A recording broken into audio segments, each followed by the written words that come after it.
Une matinale remplie de gaieté, de convivialité, de partage, d'humour et d'amour. On est content de vous retrouver ce matin dans Wake Up. Encore aujourd'hui, c'est vendredi. Quelle joie pour nous d'être avec vous. Pasteur François Doubi, shalom. Shalom, mon frère Aniel. Vous et allez shalom bien à tous nos téléspectateurs. Que Dieu bénisse. Ça va très bien. Super, merci d'être avec nous ce matin. Laetitia, bonjour. Bonjour Aniel. On va bien? Tout va bien. Pasteur Jean Bosco. Aniel, TVB, ça veut dire tout va bien. Tout va bien. On va adopter ça maintenant, hein, C'est une marque de TVB. vêtements, hein, TVB. Hein. Pasteur Jean Bosco, avec vous, on parlera de votre ouvrage. Ouais. Le hasard n'est pas le nom de Dieu. Oui, c'est mon premier ouvrage. J'ai passé des moments difficiles et Dieu m'a poussé à la lecture parce que je trouve beaucoup de mes solutions au travers des Écritures. Donc, j'ai lu l'histoire de Ruth et ces mots-là m'ont touché. Comme par hasard, Ruth se trouve dans le champ de Boz. Donc, le mot-là a retenti. J'ai commencé à étudier. J'ai vu que le mot n'est pas beaucoup utilisé dans la Bible. C'est peut-être 3 ou 4 fois. Et j'ai conclu que le hasard n'est pas le nom de Dieu. Le hasard n'est pas le nom de Dieu. Extraordinaire ouvrage qu'on présentera aujourd'hui du pasteur Jean Bosco. Reste avec nous. Laetitia, avec toi dans Culture Actu et le Trickbox. Donc Culture Actu aujourd'hui, ça sera cinéma, proposition de film. Déjà, beaucoup de gens se posent une question. Est-ce que le ciel existe? Aujourd'hui, je pense que la proposition de film que je vais vous faire pourra un tant soit peu répondre à cette question-là. Et dans le Trickbox, on ira pour quelques astuces qui nous permettront de pouvoir faire un ménage efficace et rapide. Vous connaissez le menu de cette émission. Restez donc avec nous pour l'heure. Prenons nos différentes Bibles et méditons ensemble.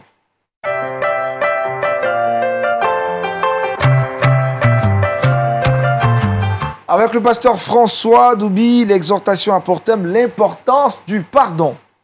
Oui, ce matin, notre méditation est tirée du livre de Matthieu, chapitre 18, du verset 21 au verset 35. Lisons donc la parole de Dieu. Alors, Pierre s'approcha de lui et dit, « Seigneur, combien de fois pardonnerai-je à mon frère lorsqu'il péchera contre moi?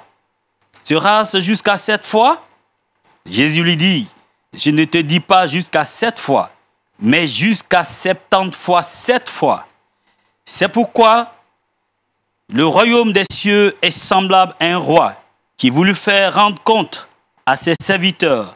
Quand il se mit à compter, on lui en amena un qui devait 10 000 talents. Comme il n'avait pas de quoi payer son maître, ordonnant qu'il fût vendu, lui, sa femme, ses enfants et tout ce qu'il avait, et que la dette fut acquittée. Le serviteur se jetant à terre, se prosterna devant lui et dit, « Seigneur, aie patience envers moi, et je te paierai tout. » Ému de compassion, le maître de ce serviteur le laissa aller et lui remit la dette. Après qu'il fut sorti, ce serviteur rencontra un de ses compagnons qui lui devait 100 deniers et le saisit et l'étranglait en disant, « Paye ce que tu me dois. » Son compagnon, se jetant à terre, le suppliait, disant, « Aie patience envers moi, et je te payerai. » Mais l'autre ne voulut pas. Il alla le jeter en prison jusqu'à ce qu'il ait payé ce qu'il devait. Ses compagnons, ayant vu ce qui était arrivé, furent profondément attristés, et ils allèrent raconter à leur maître tout ce qui s'était passé. Alors le maître fut appelé ce serviteur et lui dit, « Méchant serviteur, je t'avais remis en entier ta dette parce que tu m'avais supplié. Ne devais-tu pas aussi avoir pitié de ton compagnon comme j'ai eu pitié de toi? » Et son maître, irrité, le livra au bourreau jusqu'à ce qu'il eût payé tout ce qu'il devait. C'est ainsi que mon Père céleste vous traitera si chacun de vous ne pardonne à son frère de tout son cœur.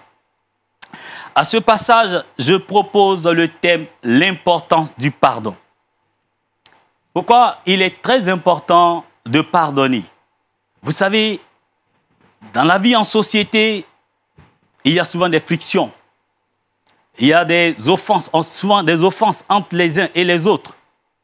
Mais si nous ne nous pardonnons pas, il sera difficile de nous pardonner. Le Seigneur Jésus nous recommande le pardon. Dans le livre de Matthieu, chapitre 6, le verset 12, Jésus recommandait à ses disciples dans la prière, lorsque vous priez, dites ceci, notre Père qui es aux cieux, que ton nom soit sanctifié, ainsi de suite. Et il va dire, pardonne-nous, Père, pardonne-nous nos offenses, comme nous aussi nous pardonnons à ceux qui nous ont offensés. Et un jour, l'un de ses disciples, Pierre, lui demanda, parce que certainement entre les disciples, il y avait des querelles, des offenses entre eux. Parce que souvenez-vous qu'un jour, parmi eux, ils étaient indignés de savoir que les filles de Zébédée voulaient occuper la première place dans le ciel auprès de Jésus. Et vous voyez, de temps en temps, il y avait des frictions comme ça entre les disciples. Et Pierre va demander à Jésus, Jésus, dis-moi, combien de fois vais-je pardonner à mon frère?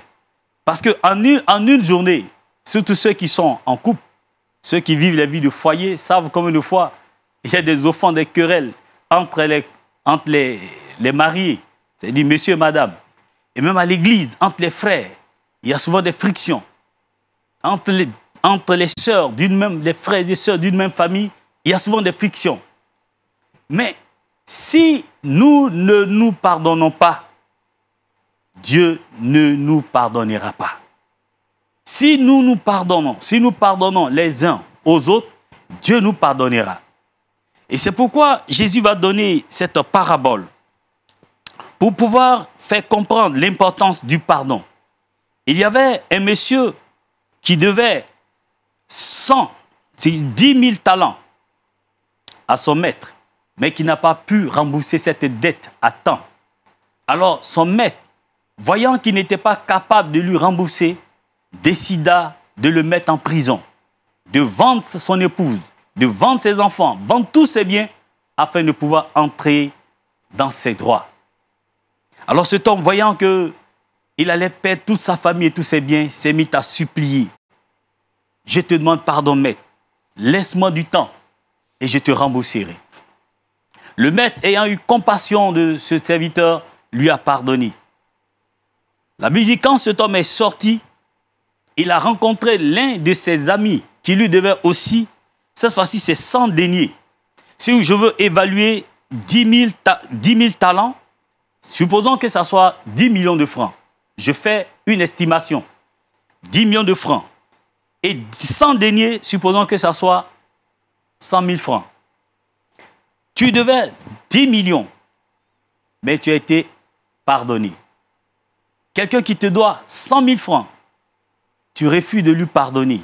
Et la Bible dit qu'il saisit son ami par les cordes et voulut l'étrangler au point où il a jeté cet ami en prison juste à ce que ce dernier puisse lui rembourser. Voyez la méchanceté de cet homme, sa méchanceté. Il a été pardonné par celui à qui il devait, mais en retour, il a refusé de pardonner son ami. Alors, ses amis qui ont vu cette méchanceté, cette injustice de la part de cet homme, sont retournés voir son maître pour lui dire, voici les faits. Alors son maître, étant en colère, rappela celui qu'il avait pardonné et il le mit en prison pour que lui aussi soit capable de lui rembourser. Quel enseignement pour nous tirer de ce passage?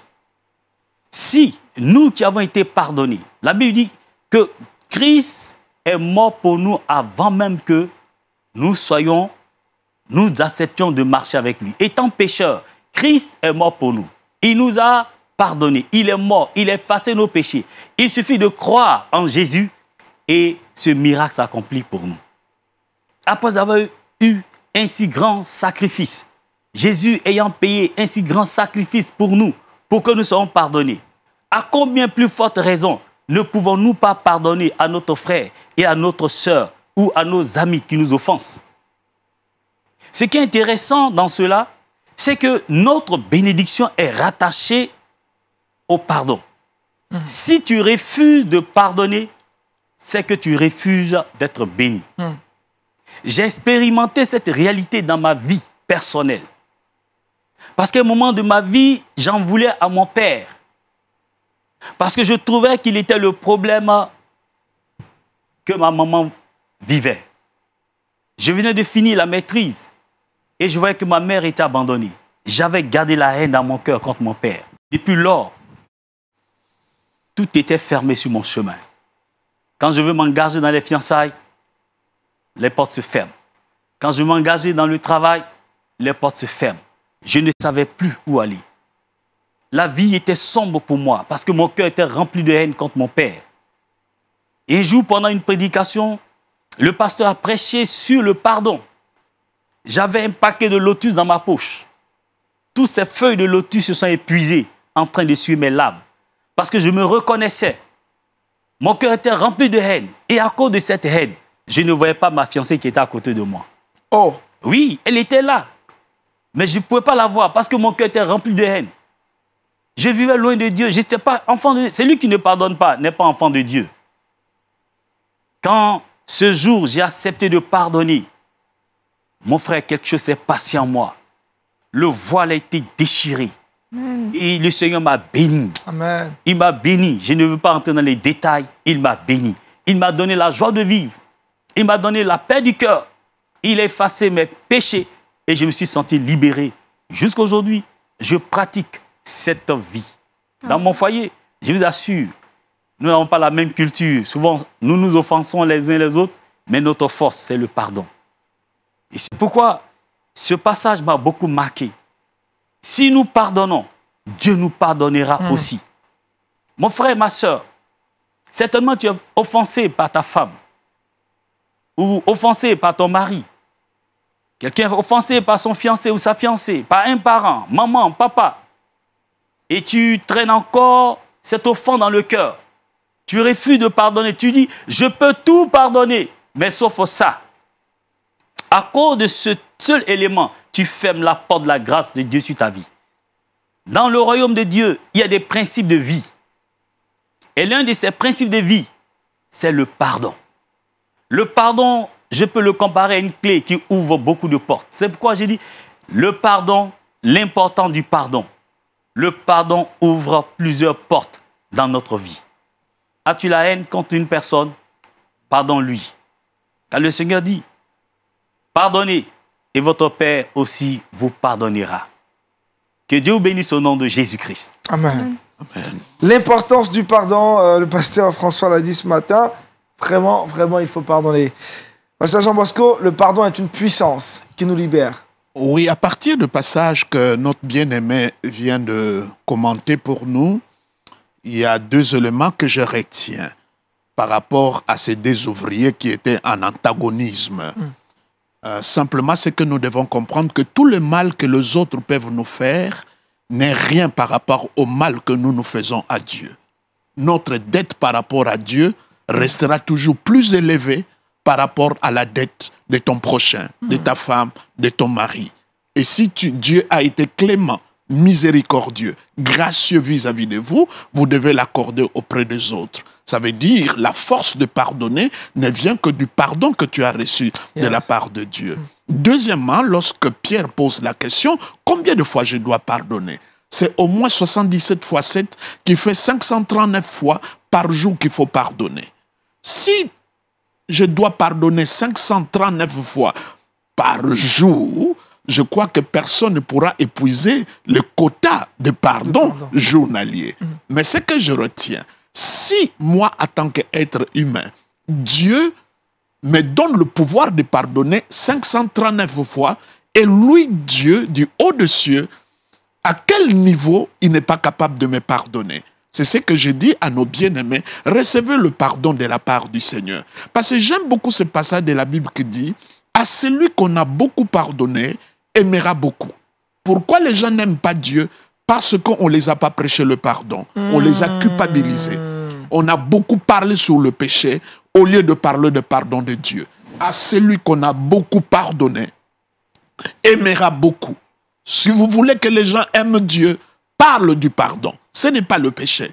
Parce que dès que le pardon est dans le cœur, la personne va aimer. Jésus l'a fait comprendre lorsque la femme, la prostituée, est entrée et a répandu le parfum. Mais ce que je crois vraiment du très fond de mon cœur, du sous-sol de mon cœur, que la capacité du pardon ne nous vient simplement lorsque tu as réalisé combien toi-même tu as été pardonné. Lorsque tu n'as pas été aimable, lorsque même tu étais ennemi de Dieu, lorsque tu étais en rébellion contre Dieu, Dieu ne t'a pas tué, il a choisi, n'est-ce pas, de te chercher et de te rencontrer. Il t'a pardonné hier, il te pardonne aujourd'hui, il te pardonnera demain. Alors si ton prochain t'offense ou fait quelque chose de mauvais, le pardonner, c'est un cadeau que tu donnes toi-même. Voilà. Le pardon est un cadeau. Est-ce qu'il y a un processus pour pardonner ou le pardon est instantané, pasteur Doubi? Non, en réalité, le pardon n'est pas instantané. Nous avons besoin de l'aide de Dieu pour pardonner. Celui qui a Christ en lui a la capacité, a la puissance. C'est Christ qui nous donne de pardonner. Voyez-vous, Étienne, lorsqu'il était lapidé par ses bourreaux, tu es lapidé par des gens à qui tu parles de la bonne nouvelle et qui te lapident jusqu'à la mort. La Bible dit, avant de rendre l'âme, il a dit, Seigneur, pardonne-leur, car ils ne savent pas ce qu'ils font. Ne leur impute pas ce qu'ils leur font. Pardonne-leur. Et Jésus aussi à la croix, lorsqu'il était flagellé, on lui crachait dessus. On l'a mis nu. Devant l'outrage, il a dit à la croix, Père, pardonne-leur, car ils ne savent pas ce qu'ils font. Jésus est le seul qui donne la capacité de pardonner. Amen. Et donc, si nous le laissons diriger notre vie, si véritablement nous voulons aller en eau profonde avec lui, si nous voulons connaître une dimension supérieure avec lui, pardonnons. Et nous connaîtrons une profondeur avec le Seigneur Jésus. Avec le Seigneur Jésus. Pasteur Jean Bosco, on pardonne, mais on n'oublie pas. Ou bien pardonner ou oublier, c'est possible. Pardonner, c'est oublier, mais on ne dit pas qu'on est anesthésié. C'est là simplement, le mal n'a plus de guillon dans ton cœur. Mais ce n'est pas que tu as complètement oublié. Parce que Dieu, comme le pasteur vient de le dire, Christ a dit, pardonne-le car ils ne savent pas ce qu'ils font. L'un des processus pour pardonner, c'est quand tu comprends l'autre. Il nous a pardonné et il a donné la raison. Parce que nous ne savons pas ce que nous faisons. Il nous a compris et comme ça qu'il nous a pardonné. Parfois, nous ne cherchons pas à comprendre pourquoi tel s'est comporté de telle manière. Pourquoi il a fait ça? Pourquoi il a dit ça? Peut-être il a des cafards dans la tête. Il passe de moments difficiles. Peut-être il a été blessé lui-même. Son enfance était difficile. Si on arrive un peu à chercher à comprendre, le pardon deviendra facile. Mais ce que je retiens et je répète encore, le pardon de Dieu est tout à fait fondamental. Lorsque tu as expérimenté que Dieu t'a pardonné, j'étais aumônier à l'une des plus grandes prisons de la ville de Kinshasa, de toute la République démocratique du Congo. Lorsque j'avais 30 ans, j'étais aumônier. C'est moi qui étais le pasteur de la prison. Donc, la notion du pardon, parce que parler du mal et du péché, ça ne dérange pas les prisonniers. Parce que c'est leur conversation de tous les jours. Comment ils ont tué, comment ils ont volé, comment ils ont violé. Ils parlent de ça. Mais leur parler du pardon, c'est quelque chose d'extraordinaire. C'est comme ça, j'y crois profondément. Si moi, être humain, je peux pardonner par jour 539 fois, je dois être convaincu que Dieu me pardonne au-delà de cela. Amen. Je sais que ça scandalise les religieux, mais la Bible dit, à celui qu'on a beaucoup pardonné, aimera beaucoup. Amen. Donc, si nous voulons, c'est comme ça le jour... Pierre parlait chez Corneille, la Bible dit, au moment qu'il parlait, le Saint-Esprit descendit. Vous n'allez pas voir que dans ce texte, Pierre parlait sous le Saint-Esprit. Le Saint-Esprit n'est pas l'enseignement, c'est l'enseignant. Mais au moment qu'il parle, le pardon et la résurrection, et au nom de Jésus-Christ, la Bible dit le Saint-Esprit est descendu. Donc, qu'est-ce qui a précédé la descente du Saint-Esprit sur le message sur le pardon? Donc, prêchons le pardon parce que, au lieu de culpabiliser les gens, des prédicateurs culpabilisateurs, je leur dis que ce n'est pas la méthode de Dieu. Non, la Bible dit la bonté de l'Éternel nous pousse à la repentance. Lorsque Pierre a pêché toute la nuit, il n'a pas attrapé le poisson et il a jeté le filon, il a eu de poisson en quantité industrielle, il s'est repenti, il dit, éloigne de toi de moi, je suis pécheur. Qu'est-ce qui a précédé? C'est là. Et quand même le pasteur le dit, prenez la prière de notre Père. Il dit, donnez-nous notre pain quotidien, pardonne-nous. Cela veut dire, il faut que je mange d'abord le pain avant que je demande pardon. Tu vois? Donc la bonté précède toujours la repentance. Mais les pasteurs et l'Église a changé. Il faut frapper fort, il faut faire pleurer les gens. Mais non, il faut d'abord la bonté de l'Éternel. Dieu est bon. Dieu est amour. Quand je dis Dieu est amour, ce n'est pas un caractère, c'est sa nature. Le jour que Dieu ne sera plus amour, Dieu meurt, n'existe plus. Wow. Je vais ajouter juste un élément. Est-ce qu'on peut pardonner et ne pas oublier? Souvent, quand tu pardonnes et que chaque fois que tu te rappelles que tu as de l'amertume, c'est que tu n'as pas pardonné. Tu comprends? Quand on pardonne et qu'on se rappelle et qu'on n'a plus de l'amertume, que ça devient comme un enseignement, alors on a vraiment pardonné. On peut se rappeler souvent, mais il ne faut plus avoir la l'amertume. Il n'y a plus les guillons. Voilà. Merci en tout cas au pasteur, on est vraiment enrichis et bénis. C'est des wake-up qui créent le réveil. Vous allez prier pour nous, pasteur François, prier que Dieu nous aide à vraiment pratiquer le pardon au quotidien. Nous te disons merci, notre Dieu, pour la grâce que tu nous donnes d'appartenir à ton royaume et de marcher selon les principes du royaume de Dieu. Nous sommes désormais des enfants de Dieu et nous sommes appelés, Seigneur, à nous pardonner. Parce que, oh Dieu, tu nous as pardonné. Nous étions, Seigneur, condamnés à la mort éternelle. Mais tu nous as fait la grâce en donnant ton Fils Jésus-Christ à la croix. Il a payé le prix pour que nous soyons libérés. Il a porté sur lui nos opprobres, nos malédictions, nos souffrances, pour qu'aujourd'hui nous soyons bénis. Si Dieu, tu nous as bénis, si tu nous as pardonnés, à combien de fortes raisons nous ne devons pas pardonner ceux qui nous ont offensés? Seigneur, soutiens-nous. Relève ton Église, relève ta servante qui refuse de pardonner, afin que par ton esprit, il pardonne. Elle pardonne pour être libérée, pour être délivrée, pour être restaurée. Merci Seigneur pour l'enseignement du pardon qui nous fait du bien. Dans le nom de Jésus, j'ai prié. Amen. Amen. Merci pasteur François Doubi pour cette exhortation, l'importance du pardon. C'est vendredi, on parle cinéma avec Laetitia dans Culture Actu. C'est maintenant.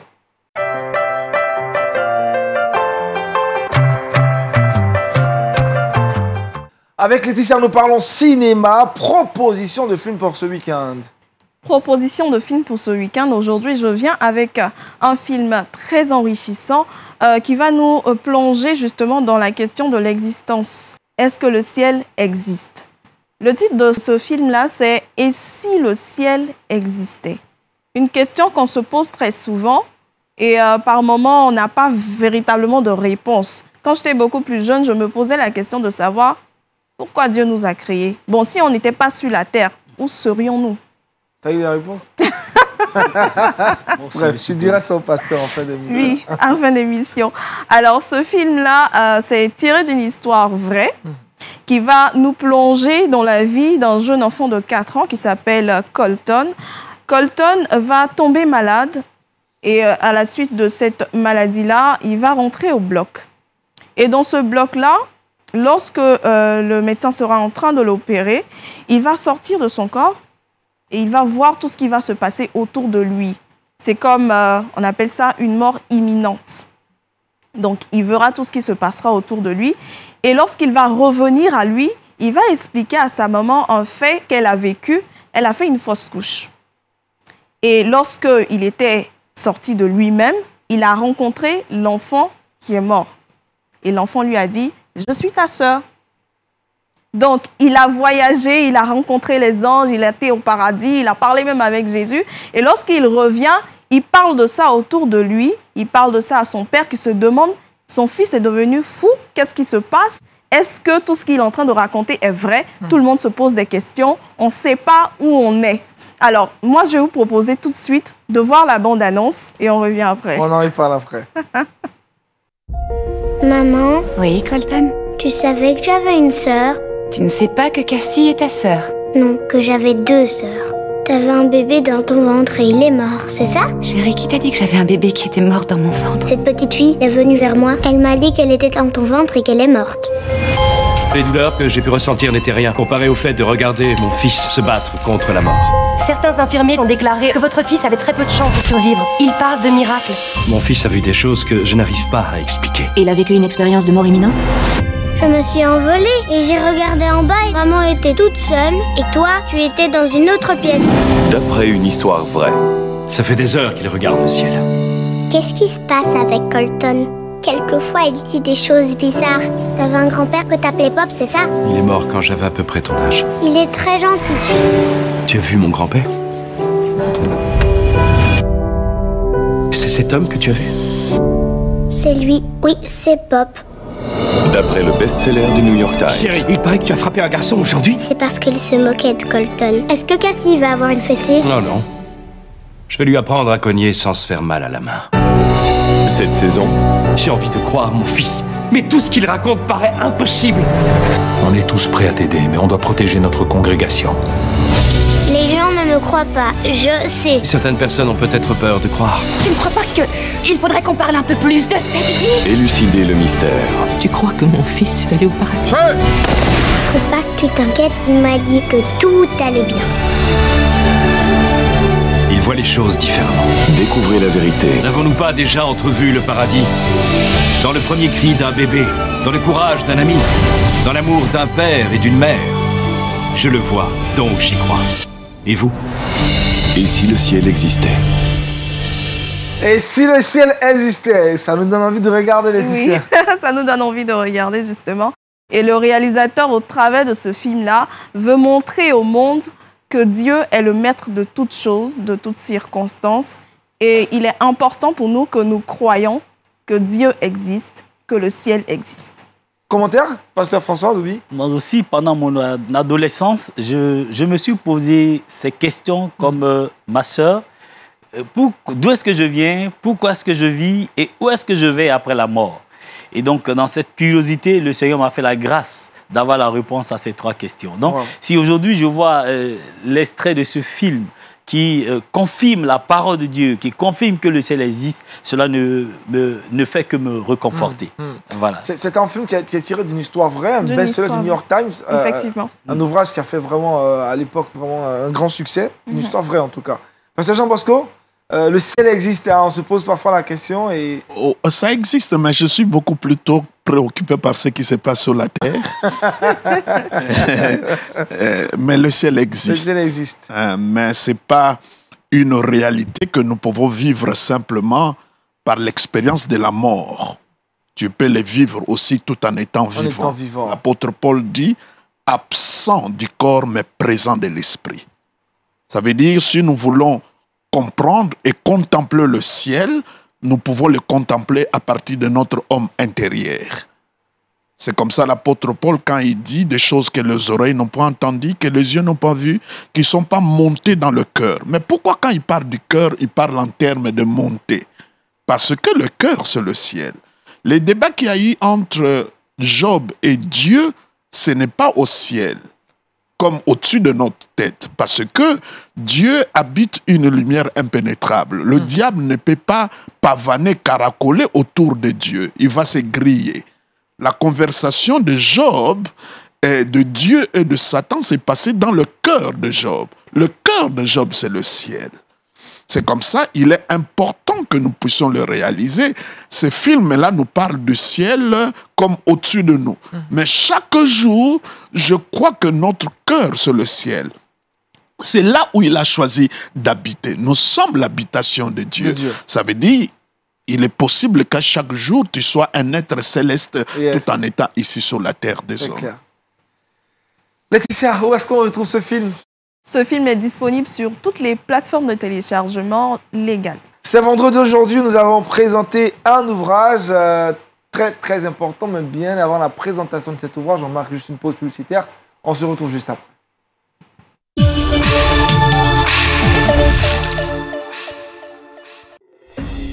Je crie Alléluia! Est-ce qu'on peut acclamer Jésus-Christ de Nazareth? Alléluia! Nous célébrons la naissance de Christ. Nous célébrons sa mort, sa résurrection. Nous célébrons le Saint-Esprit mais sa montée est souvent ignorée. Prosterné devant sa sainte présence, alléluia, prosterné. Ah, si tu ne l'as pas encore fait, je t'invite à te prosterner devant Jésus, celui-là qui est élevé au-dessus des cieux. En lui, il n'y a point d'onde de variation. Mon Dieu, mon Dieu, son nom c'est Jésus s'est levé. Hey, Satan est tombé. Satan est tombé. J'ai dit, Satan est tombé. Hey. That above Jesus, there's no one else. Au-dessus de Jésus, il n'y a personne d'autre. Now, we should not be surprised about the ascension. Et nous ne devons pas être surpris par l'ascension. The Bible speaks of it over and over again. Parce que la Bible parle de l'ascension à plusieurs reprises. Comme ambassadeur, je vous souhaite d'être vraiment aussi d'ambassadeur si vous quittez la salle de l'humanité, de l'amour de Dieu, de Jésus. Merci. Que Dieu vous bénisse.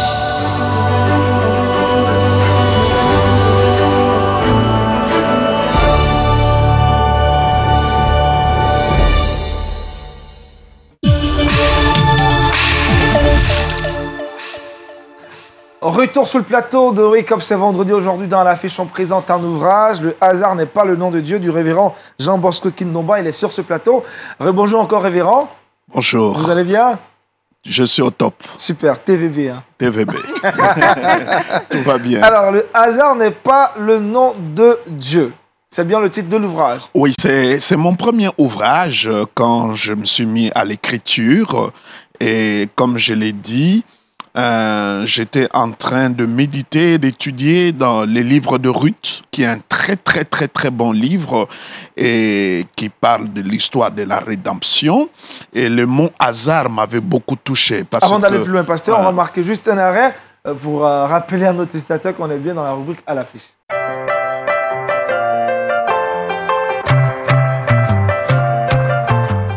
Alors, le pasteur Jean Bosco a déjà entamé certainement l'explication et le contexte dans lequel donc l'idée lui a venu d'écrire cet ouvrage. Vous étiez en train de méditer sur le livre de Ruth. Le livre de Ruth est en rapport aussi avec des situations que j'ai traversées qui étaient un peu très difficiles. Et là, le Seigneur m'a conduit. J'ai vu le mot hasard, c'est ce qui m'a beaucoup touché. Et j'ai essayé de voir dans toute la Bible, il n'y en a pas plus de 4 fois qu'on parle du hasard.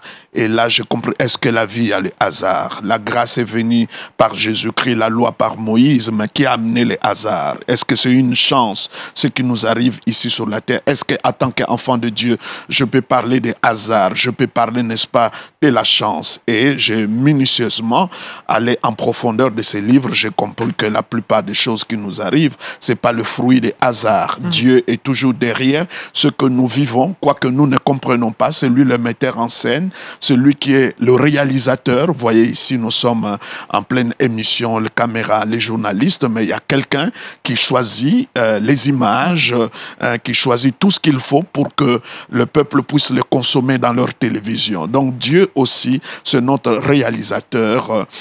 J'ai l'habitude de le dire, si aujourd'hui je dois manger un gâteau ou quelque chose comme ça, de succulent, ça sera un mélange, par exemple, du sucre, de la farine, de levure, des œufs, du lait et beaucoup des ingrédients.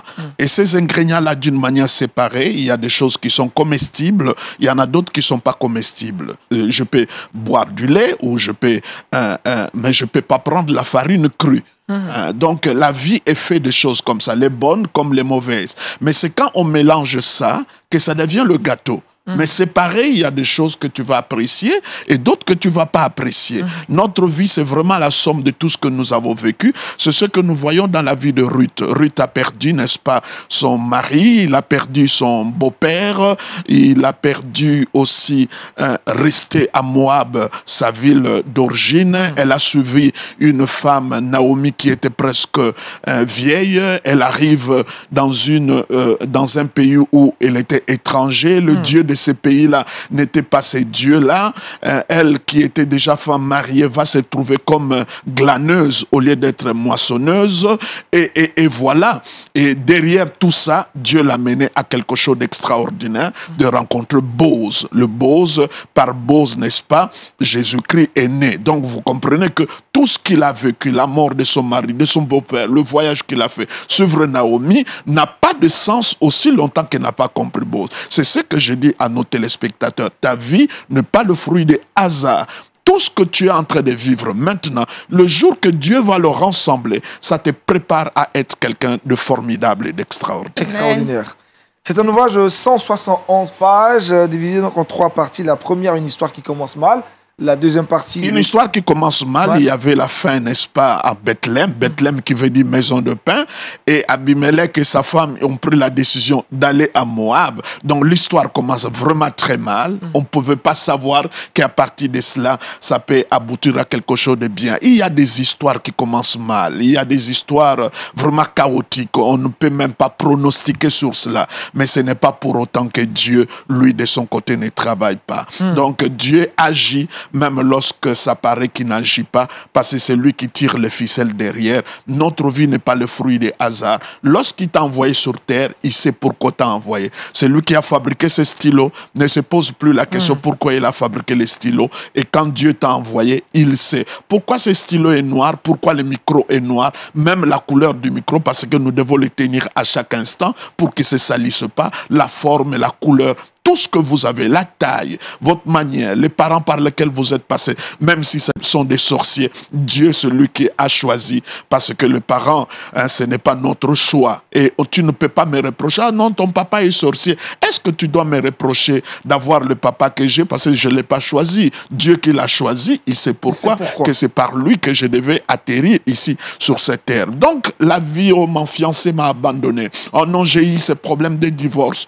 Tout ce qui t'arrive dans la vie, c'est vraiment comme de la farine, des levures, des choses séparées. Mais le jour qu'on mettra ça ensemble, ça devient succulent, agréable. Et les gens peuvent te consommer sans modération. Sans modération. Deuxième partie de l'ouvrage, le grand retour. La troisième partie, en route vers l'accomplissement. On va revenir sur quelques principes de l'ouvrage. Vous avez dit, il ne faut jamais commencer par rechercher la bénédiction, mais plutôt la place. Oui, il faut chercher la place, l'endroit de la bénédiction. Il est très important parce que quand Ruth arrive, n'est-ce pas, à l'endroit, parce que là, c'est le point culminant. C'est un sous-point dans le point culminant. Le point culminant, c'est le point que je pourrais dire la raison pour laquelle tu as vécu toute chose qui a précédé avant. Ça, c'est le point culminant. Par exemple, quand tu le vois avec la vie de Jésus-Christ, le point culminant, c'est la croix. Jésus-Christ n'est pas venu sur la terre pour multiplier le pain. Jésus-Christ n'est pas venu sur la terre pour ressusciter Lazare. Jésus-Christ n'est pas venu sur la terre pour marcher sur l'eau. Jésus-Christ n'est pas venu sur la terre pour guérir, mais Jésus est venu pour mourir à la croix. N'est-ce pas? Quand il est mort à la croix, maintenant, il ne doit pas guérir les malades un à un par l'acte fondamental qu'il a posé. Il est arrivé au point culminant.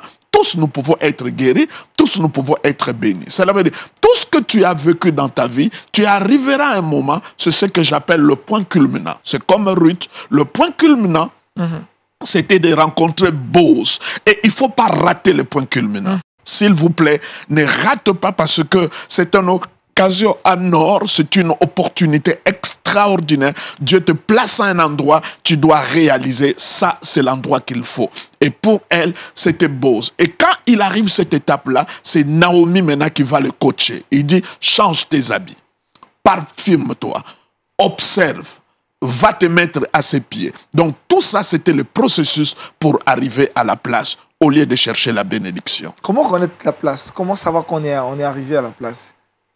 C'est comme moi j'ai toujours dit, on ne peut pas prendre à un enfant de connaître la voix de son père. il connaît la voix de sa mère ou la voix de son père par question d'habitude. Nous devons nous familiariser avec Dieu.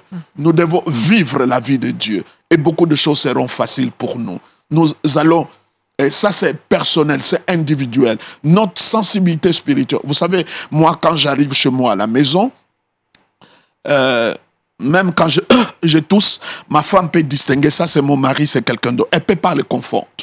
Ou quand je frappe la porte, mes enfants, et tout le monde sait, cette manière-là de frapper, ça doit être que, ça peut être que moi. Mais c'est l'habitude. C'est comme ça que je n'aime pas trop des séminaires, comment écouter Dieu. On ne peut pas apprendre un enfant à écouter son père. C'est une question de relation, de communion, de vie.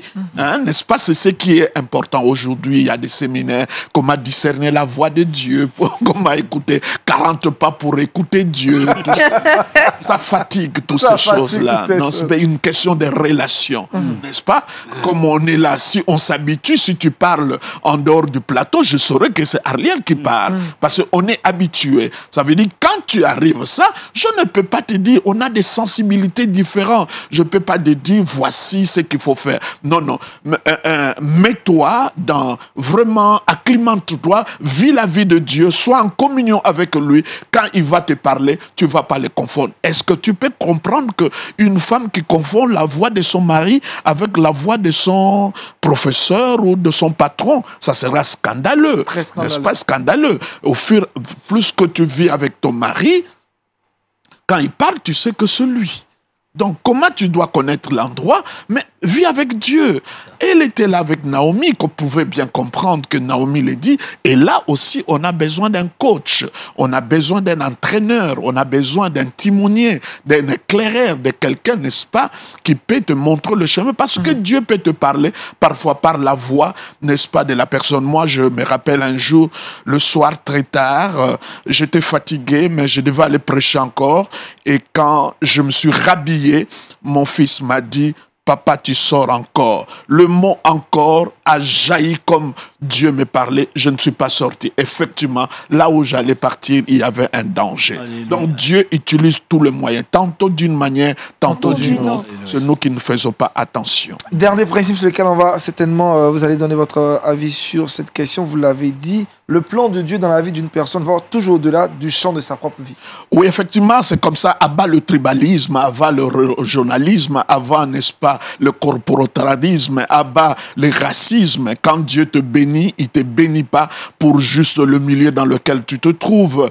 Dieu ne te bénit pas pour ton parti politique, il ne te bénit pas pour ton tribu. Nous sommes des êtres universels. Quand Dieu te bénit, c'est au-delà, c'est pour répondre à l'appel de l'humanité, de l'homme en général. Je ne suis pas pasteur d'un tribu, je ne suis pas pasteur d'un clan, je ne suis pas pasteur de Congolais ou des Ivoiriens. Moi, je suis universel, je suis comme mon père, n'est-ce pas? Et comme, en tant que mon père, je suis costaud aussi comme lui. Donc, Dieu, c'est comme ça, je dis que le point culminant de la bénédiction, c'est pas la bénédiction, c'est quand tu deviens bénisseur. Et quand tu deviens bénisseur, c'est là que vous comprenez que cela émane de Dieu. Ce n'est pas une invention locale, mais c'est quelque chose qui procède et qui vient du Seigneur. Wonderful. Cet ouvrage, je l'ai lu, hein, il est riche, on ne peut pas épuiser tout ce qui a été dit comme principe, comme valeur. Comment s'approprier cet ouvrage? Mais partout ailleurs, et ici, les gens qui le veulent peuvent passer par LMTV.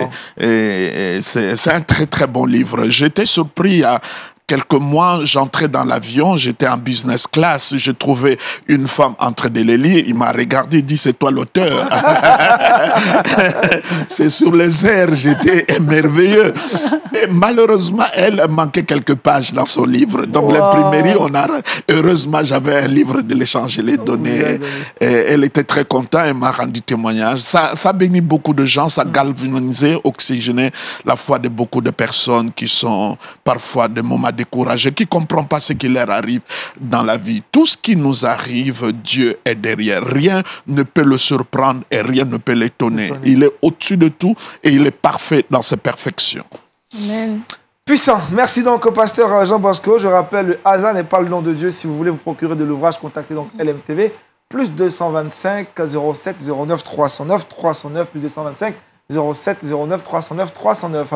On retrouve Laetitia maintenant dans le Trickbox.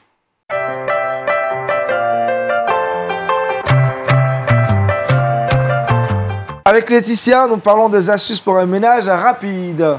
Effectivement. Aujourd'hui, j'ai décidé de partager avec vous, chers téléspectateurs, 3 petites astuces qui vont nous permettre justement de pouvoir être efficaces lorsque nous avons décidé de faire notre ménage. Alors aujourd'hui, on est vendredi, on rentre dans le week-end. Généralement, on utilise ce temps-là pour mettre un peu d'ordre autour de nous.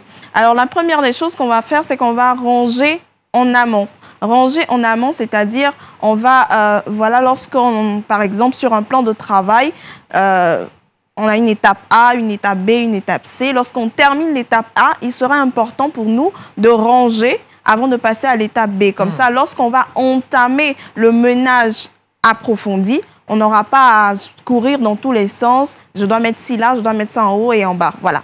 Deuxième des choses, on va se répartir les tâches si nous sommes nombreux justement à faire le ménage. Donc, une personne pourra prendre la chambre, une autre personne va prendre le salon et comme ça, on sera beaucoup plus efficace et on ira beaucoup plus vite. Troisièmement, on va ranger les produits ménagers au même endroit.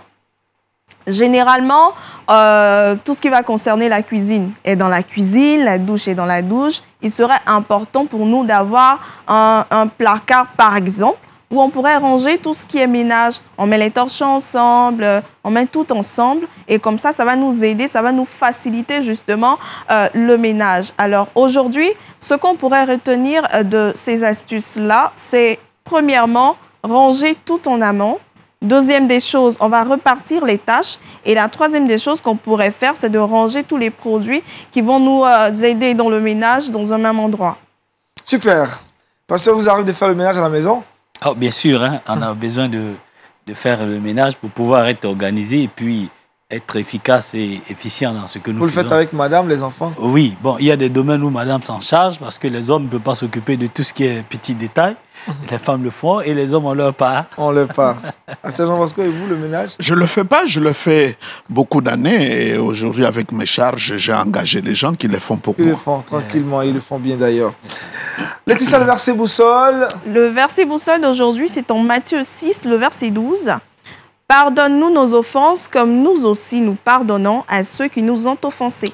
Pardonnons comme Dieu a été le premier à nous pardonner. Le pasteur Doubi François l'a dit ce matin dans cette exhortation, l'importance du pardon. Merci pasteur. Merci également au révérend Jean Bosco. Je rappelle l'ouvrage, donc Est-ce le marché? Le hasard n'est pas le nom de Dieu. Très bel ouvrage, donc que vous devriez vous procurer. Merci à Laetitia. Merci à toute l'équipe de réalisation de production. Formidable équipe. Depuis le lundi, nous étions avec vous. C'est terminé aujourd'hui, vendredi, pour Wake Up. Rendez-vous est pris pour lundi. Ce soir, 20h, vous aurez point d'accord avec Claudia Christie. Demain, 11h30, je vous retrouve dans la plateforme consacrée au débat entre jeunes chrétiens, Horizon Jeunes, à 11h30. À 17h, sans façon, débat entre des pasteurs, des théologiens. Et puis, n'oubliez pas, à 19h30, le culte en live sur LMTV. Que Dieu vous bénisse et excellente suite de programmes sur LMTV. Shalom chez vous.